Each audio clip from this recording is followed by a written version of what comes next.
She did everything right. She was the wife, the mother, the anchor of the household.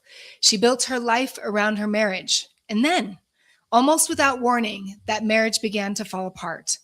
No paycheck with her name on it, no independent credit, no roadmap, no idea where to even start.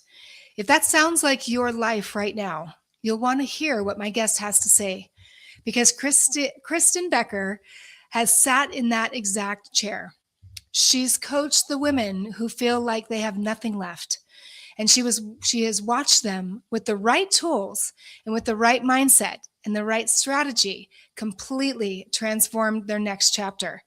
Today, we're going to be talking about gray divorce, high conflict divorce, and the thing nobody warns stay-at-home moms about before the papers get filed. This is not a theory episode. This is a blueprint. Welcome back. Welcome to Divorcing Strong, the podcast that pulls no punches when it comes to divorce. I'm Becky Sampson, better known as Bulldog Becky Brockovich, and I'm here to give you the straight talk, the strategies, and the subpoena secrets you won't hear anywhere else. With expert guests and proven advice, you'll learn your rights, your options, and gain your power that encourages a fair and equitable outcome. Divorce doesn't have to break you. It can build you. Let's get to it. Well, welcome back, everybody, to another episode of Divorcing Strong podcast. And Thursdays are kind of my days now. You guys get a full load of podcasts if you're watching us on Facebook and also Instagram and LinkedIn. If you would like to, you can also join us on the audio now. That is, we're leaking. I think we're probably dropping maybe 2 or 3 episodes a week. So you can listen to on the audio side of it. But please, if you'd like, please like and subscribe and share these episodes, because I'm starting to get calls from a lot of different people that have watched these and have learned some things, and being able to be connected with other professionals that help you navigate through this legal process. And I do have to share just for a moment that there was a client of mine this week that I'm helping her through her divorce. And divorce is heavy. It can be very, very heavy at times. And especially for us professionals that are here to support you through it, we also have to take care of ourselves, right? And so I had a moment, I was just telling our guests right before we came on, is that I had a moment where I literally had to go in the backyard after hearing a lot of stories. And I remember, believe me, I feel it, I get it. And I remembered like it was yesterday, what it feels to feel so powerless in a divorce. And my sweet husband came home and I was on the back lawn, just sprawled out. And he's like, "What are you doing?" I said, "I'm grounding. I'm grounding." So that helps you at any stage of divorce or any stage of life, really. That's one of the things is I wanted to be touching the earth. I wanted to be grounded so that I could then pick myself back up and start working again with one of my clients, because it's just, it can be a heavy thing at times. So self-care is by far one of the most important aspects. So, and our guest today, I'm so excited because she was one of the first people that I met when I got into this space about 1.5 years ago, maybe about a year, few months, and we connected. And I'm glad that I'm finally getting her on the show today, because she has such an amazing story, and she helps so many people through this high conflict divorce, if that's something that you're dealing with. So today's guest is proof that most powerful transformation happens not despite the hardest season, but directly because of them. Christin Becker is a certified divorce coach who specializes in 2 of the most underserved, underrepresented divorce experiences, which is gray divorce, which if you don't know what that is, that means people with my hair, older, and the heartbreak of marriage ending later on in life.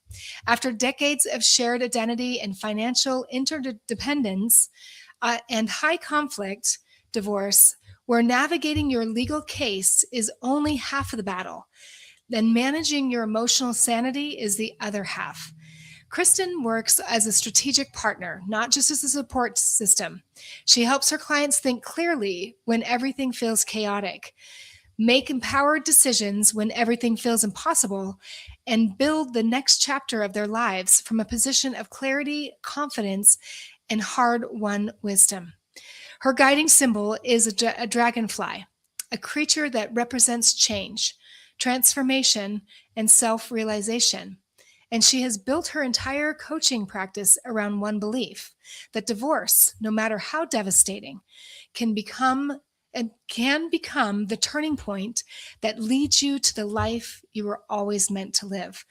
So, Christin, I literally have been looking forward to this conversation for a while because of my own high conflict divorce. So, welcome to the show. Oh, thank you for having me. I've always loved what you stand for and your energy. So I'm super excited to be here and to share a little bit of my story. So. Yeah, thank you. Thank you. I know, all of us are really, before we had the show, we were talking about how difficult this space can be. However, we stay in this space because we know that there are people out there that need us and that need to know that they're going to be okay after this. Right. The whole point is divorcing strong, right? Right. So before we dive in, I love to ask the question, start my podcast off with, is what got you to this point? Because none of us really grew up young going, hey, we're going to be in the divorce space. No, 100%. I actually just was sharing that with a client just a little bit ago. Is like, I never expected to be an expert in divorce. I believe in marriage. I'm a Minnesota farm girl, born and raised, mom and dad still married 57 years, all the stuff. And that is what I wanted. I wanted that happy ending. And at what cost, I think, is what I realized. I was a stay-at-home mom. I died to self. It was like, we're nurturers as moms. We're nurturing our husbands. We're nurturing their careers. We're nurturing, and I finally saw that I needed to walk away. And when I did that, it was almost immediate that it got better for me. Because I was no longer in that eggshell space or a thumb on my head. All the different things that you feel when you're in a controlling, overpowering marriage or relationship of, two different heights. Like he's in control and I was not. And by the way, a lot of people feel that way. I mean, there's a lot. I think the statistic is 44% of women coming out of divorce end up in financial poverty, and you're that statistic, right? The imbalance was very different. I mean, I knew he was a very good provider, and I'm very grateful for that. And I remember I'm the kind of person that I always looked for the best in things. So he provides for us. We have 4 healthy children. It was those things that I would keep me in the fight, and my faith was also a big part of that. Kept me in the fight. I had my vows before God and my family and friends, and so I wasn't a quitter. I didn't want to quit on this. But what I realized after I finally was able to have COVID magnified it for us, what was wrong. Because I threw myself into my kids. I threw myself into coaching and doing all the stuff that stay-at-home moms do. And when all of that was taken away and we didn't have those escapes, it just magnified what was wrong. And I did have the courage to walk away. I knew I would be okay because he provided for us. He, it was just going to be different. And immediately the peace that I felt was night and day within a couple months. I had a complete stranger walk up to me at Trader Joe's during COVID. We're wearing masks and said, I just want to tell you, your eyes are sparkling. Aww. And that was within 2 months of this, of me walking. I call that a God drop, right? That's what I'm saying. That's it like happened kind of right away. And I was just like, the peace was so real, and we know what our truth is when we're in those marriages. I mean, I believe in marriage. I wanted that happily ever after. Unfortunately, he was incapable of giving me that. And the more I kept quiet, the easier it was, but I continued to lose who I was. And I would say 4 years post-divorce, when I went and visited my mom and dad in Minnesota, my mom said, we finally have our daughter back. Because you're rebuilding your confidence back of like who we were when we got married, the things that we used to like thrive and do. Did I ever expect to do divorce coaching? No. But as I was going through my divorce, my attorney actually said to me, he goes, Christin, I don't know what you're doing, but you're very calm. And anytime there's a delay or he's postponing or any of the things that is happening. You just, okay. And he said, so whatever you're doing, I could use your help with our more emotional clients in the office. And Wow. I was like, oh, that's cool. How would that look? And I was just so excited because I was trying to figure out, what do I do now? I was a mom. That's what, and so my friend said, what if you could get certified in that? Mm. And that's when I found, here's another God drop. That happened on a Thursday. I searched divorce coaching over the weekend and found the certified divorce coaching platform that I am certified in, was starting their next pod of Mm. trainers the following Tuesday. So on Sunday, I seriously was having like butterfly moment of like, okay, God, this is what I'm supposed to do. And my son is visiting this weekend, and he's 25 and he was 22 at the time, and said, Mom, I'm so proud of you. You're taking the pain that you've used and you're using it to serve others. And I just thought, we don't know why we have to go through these hard things, but I'm not stuck in my story. Yeah. Because when I work with somebody, I can see them lifted, and that feels good.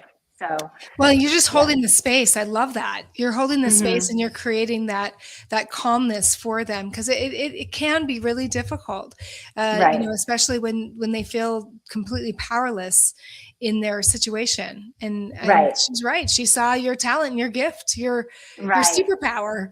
Yeah. Right. No, I love it. And it fits.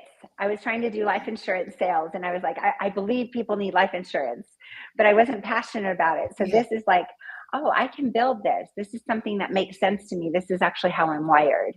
So, and I wasn't able to use my voice in my marriage. So I think on the other side of it, the more I was able to just be me and share my story and saw how it was helping people, I was like, okay, there is a platform for this. And when I work with my clients, I'm very, very careful about, it's not about my story, but in the consultation, I'll share a little bit about it so that they understand I've been through it. Yeah. But it's really about them feeling comfortable sharing with me because I get it. And then I can give them the resources that I have because of the connections like yourself and the other divorce professional groups I'm a member of. So. Yeah, I always say this. I love being in the divorce space because all of us are really coming from a place of heart. We're coming from a place of serving, and you're exactly that way. And it's really, really important that you do have somebody. Now, there are some people in this space that have never been through divorce, or maybe they were affected by divorce. But typically, it's usually people that have been through difficult things and say, "Hey, I know I can help, and I'm going to turn around and extend my hand." And support. So when people first start working with you, what do you see are some of the challenges that they bring to the table? I think the biggest thing that people find when they're going through this process initially, especially if you're coming from a gray divorce, not expected, even if you're the one leaving, it's still an unexpected thing because nobody gets married to walk away. Right.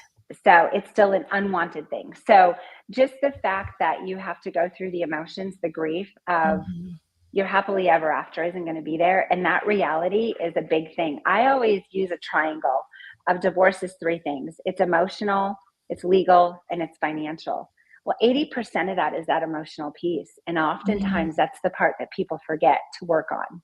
So for me, it's about, guess what? Life is going to throw you curveballs. It's just going to.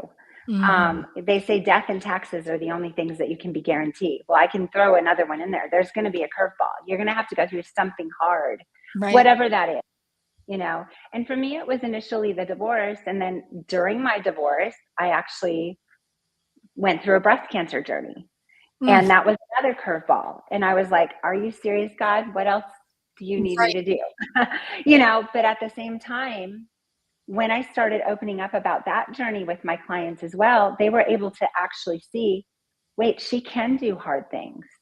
I know she can help me do this because you're going to get to the other side of your divorce. You will, because people always do. You just don't know how muddy your journey is going to be. And having somebody that is a strategic partner who can give you a lifeline here and there, I think is really important. And I stay in my emotional lane. I definitely do, but I do know people like Becky who does subpoenas. I do know people like Victoria who does CDFAs and many others in those spaces that you need to talk to this person. And then all of a sudden they just feel so much more supported versus venting to your mom, who will definitely get on your side and say, yeah, he's kind of an asshole, or whatever, but it doesn't help. Well, you bring up a really great point, because all of us, and a lot of us are in a lot of little networking groups supporting each other. When you come to one of us, we will bring you to somebody else, right? Like if it's not something that we can help with or that you need specialty on, I love being able to say, hey, reach out to my network and be like, hey, can you take this guy, this person with their case, or go and research about that? And especially with forensics, financial forensics. I mean, people come to me all the time because they need to uncover the hidden assets. But I'm not usually necessarily the one that does all the forensics around it. So yeah, I love that we're very resourceful and we're very collaborative. And we didn't know what we didn't know in our own process. Right. It's like, I know I left, there's a couple things that I made decisions on during my own divorce process. We had a business. And I found my home, and there's processes that we went through, we went through collaborative initially. We made some agreements, but when I came into making the agreement about our home and the home that I was hoping to purchase, he's like, well, before we talk about that, we're going to give the value of our business. I'm like, well, that's not what we came in to talk about today. So it kind of got bulldozed into that situation. So I made a decision that day thinking I made it right. 3 years later, I met a business valuations analyst in a meeting where they were giving a presentation. And he's like, well, so when you're going through a divorce, the business is valued at a future value, not at a current fair market value. And I just had this huge, like, oh shit, 3 years ago, I probably left between $500 and $1 million on the table. But at that time, I also got my home in that transaction and that negotiation. And if I look back, and this is what I work with my clients about, there's not one single dollar amount that I could put on the fact that I had that peace and boundary during that last 3 years of my life.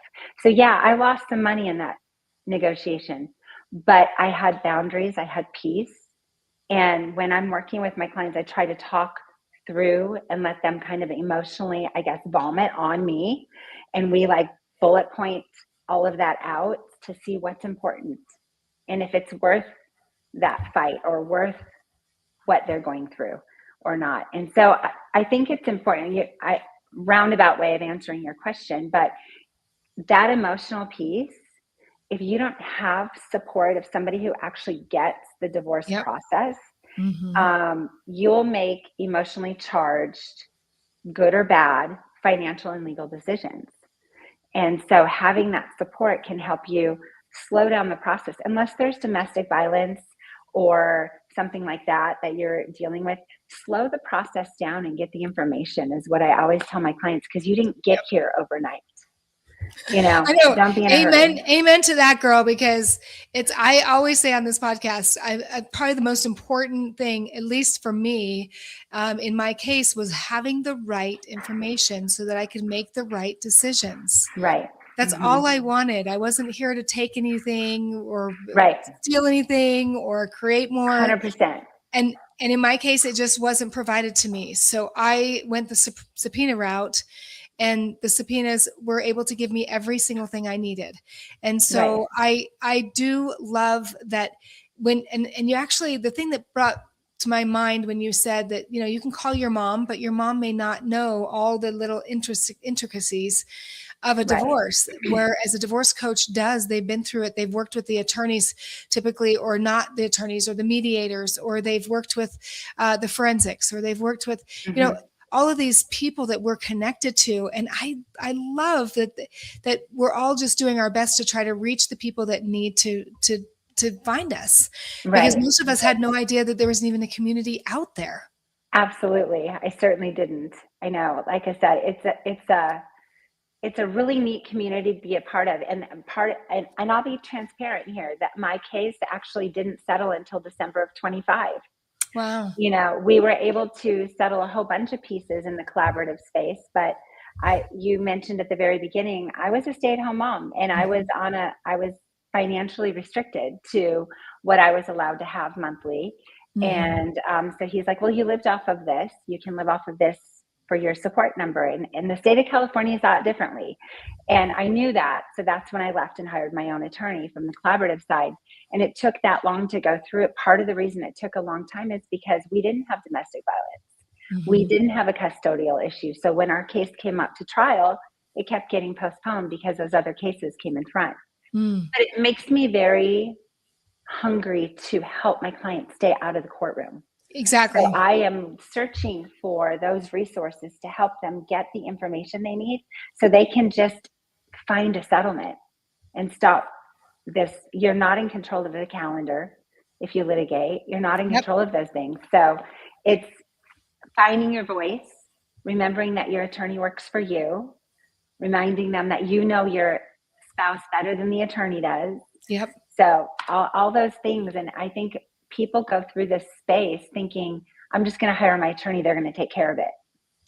And we talk about that so much on the podcast. It's like I say, don't marry the first divorce attorney you meet, because it's a relationship that's really, really important. You need to be able to work together. And you brought up a really good point is that it just is, you do not want to go to litigation. Like mine was highly litigated, 21 hearings in 3.5 years. And I was representing myself for most of that. And I would never wish that upon anyone. I learned a lot about the court, what works, what doesn't work, what judges are looking for, what they're not looking for. Right. If you can do that outside of the court and have people really help you navigate through that, and whether they're the mediator or whatever you choose, or arbitration, those kind of things, it is so much easier to do settlements that way. And then you're walking away feel more empowered than giving your power to someone that really doesn't, at the end of the day, really doesn't care about those things that matter to you. And you said something very important. The attorney works for them. The attorney doesn't, the attorney works for the divorcee, not the other way around. Because it feels and I think it does. And I remember specifically in my case, he wanted to depose my ex-husband. And I was like, no, we're not going to do that. And he's like, no, this is what I do. And I go, well, not in my case. Because good for you. For one, I knew how much that was going to cost.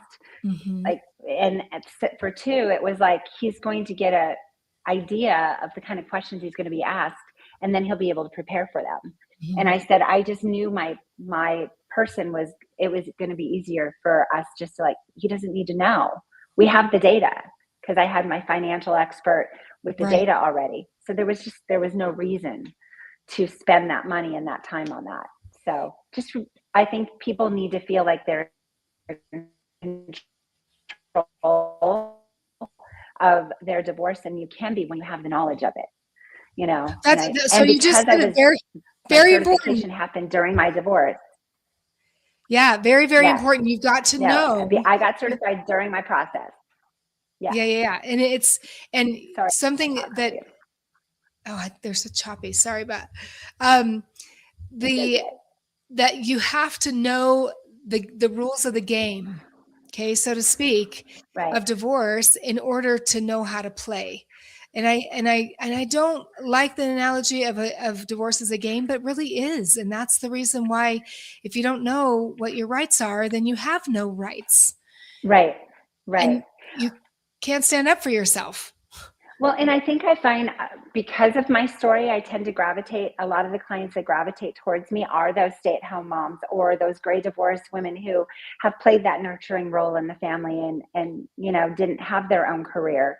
And I think it's really important to empower yourself with knowledge, because I wasn't trying. I think he would sometimes share the narrative that she's trying to take me to the cleaners. Yep. No, I just wanted what was rightfully mine, because I'm a mom of 4 kids. I wanted to continue being able to be that mom to those kids and be able to say yes when I knew I could financially do certain things with them or not. I just wanted what was rightfully mine. And we could have probably negotiated that down much less had he been a team player in the process, but he didn't want to share the cost of college. He didn't want to share the cost of these different things. So when those things came up, I'm like, okay, well then I do need to fight for what's rightfully mine, because I don't want those kids to suffer for something that we made a promise to them for. And What was so what was the process that you went through to do that? Because I find that a lot of women in this kind of situation, and it happened to me too, where we're not the providers, right? yes. And so we then think, oh, it's okay. I mean, then the narrative is told to us that, oh, you're just a gold digger, or you're just trying to take me to the cleaners, which was never the truth. Right. Talk about that process that you went through to go from I'm a nurturer, I'm a mother, stay at home, and I deserve my share. I think it's important to recognize that as a stay-at-home mom, I helped him build his business. Exactly. You know, he's very successful at what he does. I took care of the kids. I took care of the doctor's appointments, the house. He would come home to a meal. He would be supported in all of his different things that he wanted to do. And I encourage, when I was out there on the soccer field, I would say, you need to talk to my husband. You know, I was doing that whole thing in the Right. community and being a part of it. So I was always wanting to, because that's what we did. I mean, like I said, I was raised on a farm in Minnesota. My mom was part of the farm family. It's what we did. So I really did. And I worked part-time in the office near the end of the marriage. But I think finding your value of, like, I didn't have a paycheck when I got my house. I couldn't get a mortgage because I didn't have a paycheck in my name for 25 years. You know, and that was a big thing. I was like, oh shoot, I have to, like, how am I going to get this house? Right. So, but when I in some ways was grateful because I worked in the office, I kind of knew, and he was a financial guy. So I knew where our money was, and I knew where my name was on the accounts. I wasn't allowed to touch it, you know, because of the control piece. But like I said, I knew I was going to be okay. I just knew it was going to be different. Yeah. And that's what I try to talk to my clients about, is like, even getting to the other side of it, it's turbulent trying to settle that in. My 25-year-old is home now, and we were chit-chatting on the way home. He goes, Mom, it was hard at the beginning, because I didn't like to see Dad in pain either. And I never wanted that. You know, I didn't want my kids to have to watch him in pain or me in pain. I still, when the kids would come home from college, I wanted them to be able to just come home. And it's like, where do I unpack my car? Right. I don't know, you know, things like that. And I'm like, wherever you want to, I'm here, you know. And they usually would end up unpacking at my house because I made it so easy, versus being, you know. So we talk about that. My experience really does navigate towards those moms that have been at home, and like, I'm like, you don't have to throw Dad under the bus. You're not trying to do that. They are half of him, you know. And even having that conversation today with my son was like, you've pulled the good stuff out of Dad. He's very good at business. You're very good at business. You just can't run a family that way. Right. You Well, know? and then you said something earlier, and I actually pulled out my easy button, because you're like, I can do hard things, right? Divorce is hard. I've never brought my easy button on the show. Oh, I love that. But yeah. That was easy. Yeah, I right. used to be a property manager, and I used to do a lot of evictions, unfortunately. And my girlfriend bought me the easy button, because she's just like, and I've always had an easy button in my life, because it's like, sometimes things are so hard. Right. It was so hard sometimes to sit across from the table of these students and be like, sorry, you're out of here. And then when they leave my office, I'm like, that was easy. And I'm like, same thing. It's just like, you know, divorce and the hard parts, and keeping the family together, and not wanting to retaliate, and still having your heart soft towards them, and being able to keep the family together and the kids. And it can be very difficult. It can be very difficult. And I think the hardest part about that process is you're going to still go through, there's this little chart of emotions I use. You're going to have to go through the grieving, and you're going to move through it like this. You're going to get, and soon you're going to be over here. And then all of a sudden Christmas will come, and you're going to be back here again, because those bring emotions back. But knowing that 90% of the time it's 100% better, because I'm living, I think we started at the beginning of this, we're designed with gifts within us. And when you're in a relationship that you are not allowed to be all of you. You're being stifled. And so as soon as I got to the other side of this, I'm like, my voice came out. I was able to like share and be, and I'm like, I'm doing the stuff that I was meant to do. Yeah. And I know that, and it feels really good. I'm making an impact with the clients I work with, and I can see it when I work with them. And that matters to me.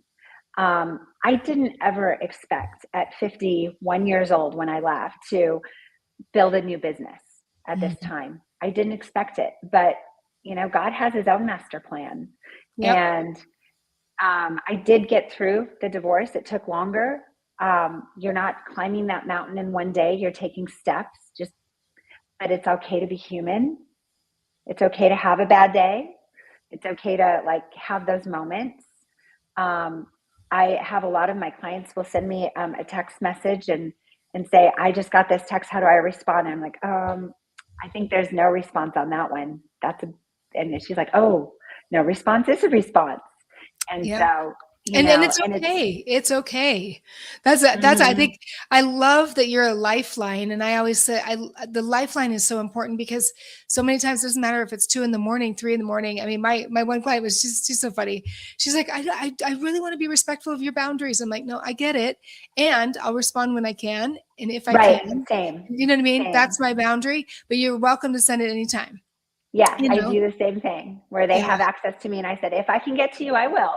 Yes. But my phone is off at night, but I'll get it when I wake up in the morning. And I have a little part-time gig too that I work with. I work at the airport part-time, and I love to brainstorm with my clients about some of these things that you never thought you would do. And just last night while I was at the airport, I work and I marshal in airplanes. I push them out. I load the cargo, the baggage, and do all that. And I do it part-time because my daughters were juniors in high school at the time and said, Mom, I want to go to Hawaii for our senior trip. And I was like, I can't afford that. Sorry. But one of their soccer moms worked at the airport. So I got a little part-time gig and I worked the night shift. And so last night I pushed out this 737. I was pushing them out and doing this, and I did a video of it. I'm like, I'm kind of a badass. But the thing is, it's things as a single mom or a stay-at-home mom, I didn't know that was on my bucket list, but I absolutely love it. And it's very empowering to be able to do that kind of job. So I always try to let's think outside the box to the limit of this is what I'm doing now.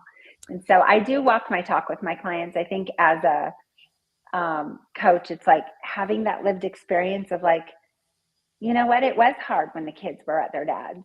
I'm a stay-at-home. I didn't want to do that. That's not what I wanted. It was hard, but it also allowed me to focus on my next chapter. Life is hard. Who I wanted to be. Yeah. Life is hard at any level, whether you're single, whether you're married, whether you have kids, whether you don't have kids, whether you've never been married. I mean, it's all of it. All of it. And it's just so important that, we keep the perspective of taking it one day at a time and being able to look forward instead of looking back. 100%. That back is sometimes, but I always say, don't ever look back unless you're looking back to see how far you've come. Oh, that's a great one. I love that. Isn't that great? Maybe I should put that on a t-shirt. I had a guy call me yesterday. He's like, do you want to put a t-shirt? Do you want to do a whole apparel thing on your website? I'm like, you know what? I always have these little t-shirt ideas. Little snippets. Yeah. Dating doesn't work until it does. And then there was another one that was like, oh, I'm patient until I'm not. Divorcing strong. It's like one of the things I've always done with my kids from the get-go, and even my middle boy just did a presentation for his work and said, Mom, I had the whole audience saying your phrase, and it's, if it is to be, it's up to me. And it's a simple reminder. And I know it's not my phrase, but it's what I always have said to the kids. And it's like, ultimately, even when I went through the cancer journey, it's like nobody would have questioned me staying in bed all day. But how was that going to serve me? So remembering that ultimately it's up to you to take that step to what's going to bring you joy that day. And that's so funny because as a teenager, I had that phrase right there. If it is to be, it's up to me. It was on a little plastic I just had a total brain, going back into the past. Deja vu moment. Yeah, I'm sitting there going, oh, that's right. It was up on my little shelf that I had in my bedroom. And at a very young age, I used to say that all the time. And it's true. Yeah. We have the power to create whatever we want to from whatever we've been through. It really depends on what you choose to do and the support that you can get around you. So how do people find you? Because we've got your website right there. Yes. They can go to. Yes, I do. The divorcerecoverycoach.com is probably the best way to find me and all of my resources. I'm on Instagram. All of my social media handles are at the top of my website. Instagram, LinkedIn, Facebook, TikTok, YouTube. But one thing I do want to share is I love empowering women with information. Yes. So I just started in January being a licensed person for Second Saturday workshops. So I'm hosting Second Saturday workshops, which this platform has been around for over almost 40 years. And what it is, they're workshops giving information to women on the legal, financial, and emotional pieces of divorce through a panel. And quote unquote, they're not just on Saturdays anymore. I don't want my Saturday taken up by doing a workshop. So I'm doing them on Monday evenings every month, the second Monday of the month. What are they called? Second Saturday workshop, because that's the platform. But it's the second Monday of the month. It's a divorce workshop for women. And this month, every month I change it up with different panelists. I'm always the divorce coach, but I'll have a different mediator or attorney, and then I'll have a financial expert to share information about the divorce. They're free. It's about a 2-hour workshop that you can join, and it's virtual. So sometimes people, and I do them every month. It's the same delivery, just different panelists. And I think the thing about that, can they get information at your website for that? Yes, Okay, they can register for it on my website. I have an Eventbrite link that they can click on and go ahead and register. Oh, awesome. Thank you so much. Honestly, Christin, for everything that you do, for your heart that's in it. I love when people are doing this because of their past experience. And I know that what you do for people is very powerful. So thank you. And even your kids see it, right? Well, honestly, I didn't even get to say that, but I will tell you the passion for why I do what I do is because those kids are always watching. Yes. And we are modeling how to do hard things. And unfortunately, I modeled how to stay quiet for too long. Yeah. And I can see that in some of the challenges that they have been facing. So I really want to share that, modeling how to do the hard things. You will get through the divorce. How do you want your kids to say, Mom handled it on the other side of it? I think is really important. That's awesome. Awesome. Well, I always love to finish my podcasts off with a question. It's called, what does divorcing strong mean to you? I think it means having the courage to show up for yourself and get the information so that you can now advocate for yourself, because that's not something some of us were very good at in our marriages. So when that is the case and you're on the other side of it, this is your opportunity, because this is the rest of your life. And I think it's really important to get that information, put that support system around you so that you can advocate for yourself and get what's rightfully yours. So that's, I think, what it means. And thrive again. I want to be thriving. I know. I love it. I love it. You really can. I just always love that message, is that you can become stronger through this process. Just hang in there. And we're here to be your cheerleader. You definitely can make it on the other side. And then you got this whole beautiful life to live and create. It's different than what we hoped for, but it's amazing. I mean, I'm so happy. So, and I want that for my people. Absolutely. Yeah. Well, thank you so much, Christin, and for taking time to come meet with us today and share your wisdom with everybody. So make sure you reach out to her. Hold on just one sec. All right. Oh my goodness. Thank you everybody for joining us on another episode of Divorcing Strong podcast. I've been with Christin. She is amazing. Christin Becker. And love that she focuses on really getting yourself to that strong place, because that's the whole reason for Divorcing Strong, is because if we can navigate strong through it, then we can thrive beyond it. I just came up with that. That's good. That's good. Anyway, also, if you would like to join us on any of the platforms on YouTube, YouTube, LinkedIn, Facebook, as well as all the audio, please go check out Divorcing Strong, and you can take it and make sure you share the episodes that you feel would be important to your family and friends. And we'll talk to you later. Thanks for joining us, and we'll see you on the next episode. Thanks for listening to the Divorcing Strong podcast. This episode is sponsored by Only Subpoenas, where we make subpoenas simple, powerful, and 100% compliant. If you're having a hard time getting the information you need to settle for a fair and equitable divorce, let us help you. Whether you're an attorney or you're navigating divorce on your own, subpoenas can uncover the truth, secure the evidence you need, and level the playing field. To see how we can help, book an appointment by visiting our website at onlysubpoenas.com.